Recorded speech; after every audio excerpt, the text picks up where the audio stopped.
Hello everyone, my name is Bomb Show. You're welcome to my channel. It's Bomb Show Television. Musha my latest musha zvinopisa zvega. Guys, rega nditangene kutenda avo vari kusubscribe, vari kulike nekushare videos edu each and every day. Our channel is growing.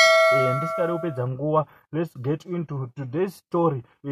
Ndisingakanganwe vandai advertisera zvekuti vanopa chikafu kuma construction companies, parties vari kupa kutenda. Guys, kana une business rako futi rirawo kuda kuti riitwe mudziginyira wekuita sei wekuti advertiswe panapa, number ndichaisa mu description of this video. Mungogara maita se matibata mowana nawo nemacustomers enyu. So tisikanyanyopedza nguva, let's get into today's story, the latest one of today.